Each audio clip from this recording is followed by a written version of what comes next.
Bismillahirrahmanirrahim. Assalamualaikum warahmatullahi wabarakatuh. Alhamdulillah wassalatu wassalamu ala Rasulillah wa ala alihi wa sahbihi wa mawalah.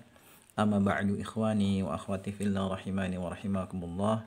Insyaallah taala pada kesempatan kali ini kita akan lanjutkan kembali ya pelajaran kita membahas ilmu waris bersama buku 4 langkah praktis menghitung warisan. Kita sudah menyelesaikan materi tentang bagian-bagian ahli waris ya. Sekarang kita akan bahas contoh hitung waris. Ya, untuk buka bukunya halaman 60. Di sini ada contoh kasus ya.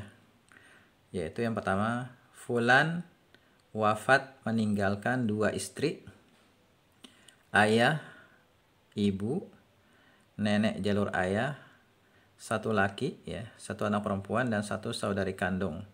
Harta peninggalan sebesar 72 juta. Jadi biar gampang ya, kita tentukan harta peninggalannya 72 juta berupa uang terlebih dahulu ya, supaya kita dapat gambaran umum dulu tentang cara menghitung warisan secara umum. Adapun nanti teknis secara lebih rinci ada di bagian belakang sini di lampiran 1 ya, atau bisa baca nanti, dan nanti insya Allah akan kita bahas juga ya.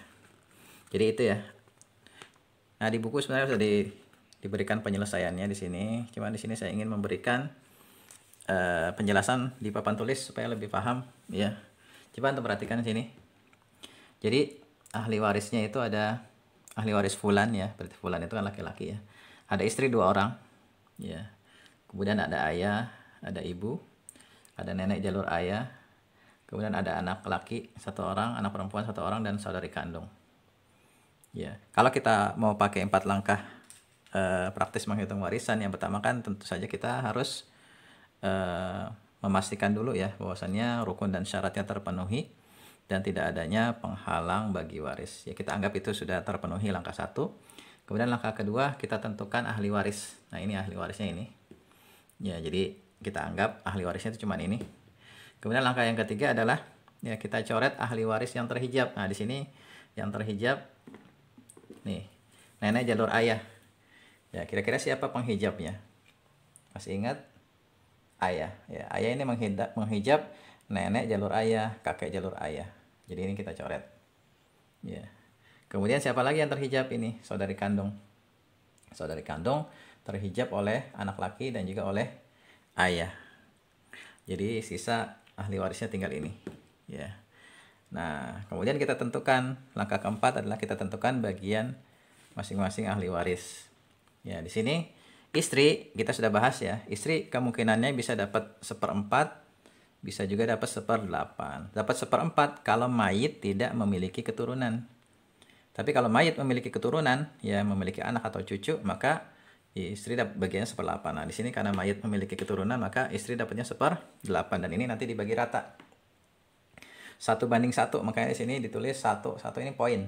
Ya, poin untuk masing-masing istri, ini poin 1. Ya, poin ini akan kita pakai nanti untuk pembagian. Ya, pembagian sama rata ya. Kemudian ayah ya, itu nanti bagiannya dia bisa dapat 1/6, 1/6 plus sisa, bisa dapat sisa aja gitu. Sudah kita bahas. Nah, di sini kita dapat kita tentukan bagiannya 1/6. Kenapa? Karena mayit memiliki anak laki-laki. Jadi kalau mayit punya anak laki-laki, maka ayah dapatnya 1/6.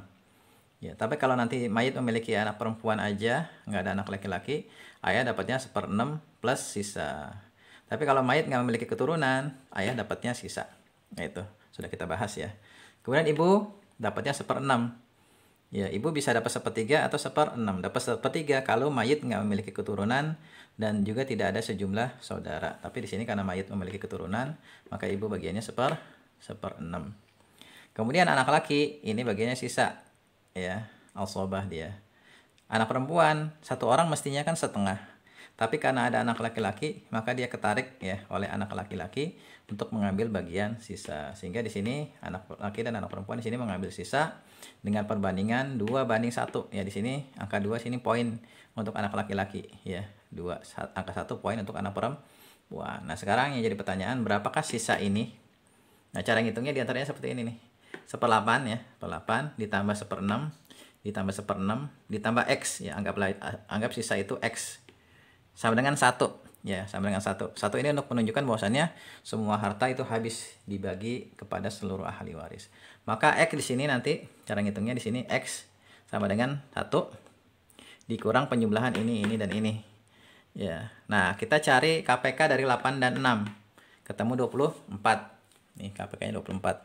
Makanya di sini 1 kita ubah menjadi 24/24 supaya penyebutnya sama. Nah, 1/8 sama dengan 3/24. 1/6 sama dengan 4/24. Maka nanti ketemu hasilnya X sama dengan 13/24. Jadi di sini bagian anak laki-laki dan anak perempuan adalah 13/24. Dan nanti dibagi dengan 2/1. Nah, sekarang kita tentukan bagian untuk istri. Istri bagi rata. Ya, berarti bagiannya setengah kali 1/8. Ya, setengah kali bagi 1/8. Di sini angka 1 poin untuk masing-masing istri. Angka 2 ini total poin. Total poin 2. Ya, kali 1/8 ini. Hasilnya 1/6. Nah, harta warisnya itu kan 72 juta. Maka bagian masing-masing istri 1/6 kali 72 juta sama dengan 4,5 juta. Jadi masing-masing istri dapat 4,5 juta. Kemudian ayah 1/6 dikali 72 juta sama dengan 12 juta. Ibu juga sama ya, 1/6 kali 72 juta sama dengan dapat 12 juta. Nah, anak laki-laki dan perempuan 13/24 ini dibagi 2/1. Jadi nanti anak laki-laki 2/3 kali 13/24. Angka 2 dari mana? Dari poin anak laki-laki. Angka 3 dari mana? Total poin mereka. 2 tambah 1 sama dengan 3. Ya, nanti ketemu di sini 26/72 kali 72 juta sama dengan 76 juta. Sedangkan anak perempuan 1/3 ya, angka 1 poin yang dimiliki perempuan, angka 3 ini total poin ya, total poin dikali 13/24 ya, sama dengan nanti ketemu 13/72, berarti dikali 72 juta sama dengan 13 juta. Ya, demikian cara menghitungnya secara umum ya. Tapi kalau kita misalnya pengen menghitung sampai penyebutnya semua sama ya, itu nanti akan kita pelajari. Kalau untuk itu nanti kita harus mencari KPK-nya secara keseluruhan ya. Nanti misalnya kita cari KPK dari di sini kan, di sini terakhir kan 1/16 ya. Cari KPK dari 16, kemudian 6, kemudian 26. 72 ya, 13 kalau kan nanti ini 26/72. Nanti cari tuh KPK apa namanya, 16, kemudian 6 dan 72. Ini KPK-nya berapa? Itu nanti ya disamakan penyebutnya semua. Nah, itu nanti hasil akhir saham yang dimiliki oleh ahli waris. Nanti itu akhir saham itu bisa dipakai untuk ya mendapatkan bagian harta warisan, bisa berupa uang, tanah dan lain sebagainya. Jadi yang penting dalam bagi waris itu ya masing-masing ahli waris punya mengetahui sahamnya berapa yang dimiliki. Ya. Kemudian untuk pembagiannya itu nanti bisa dimusyawarahkan, kayak misalnya rumah nggak harus langsung dijual gitu kan. Yang penting ya masing-masing ahli waris tahu bagiannya berapa. Kalau nanti misalnya rumah itu dikontrakin atau disewakan gitu, dikontrakkan, nanti masing-masing akan mendapatkan bagian sesuai sahamnya ya, bagian dari hasil uang sewanya. Begitu juga dengan tanah gitu. Nah, ini ya contoh hitung waris sederhana, semoga bisa difahami. Kalau ada pertanyaan silahkan ajukan di kolom komentar ya. Assalamualaikum warahmatullahi wabarakatuh.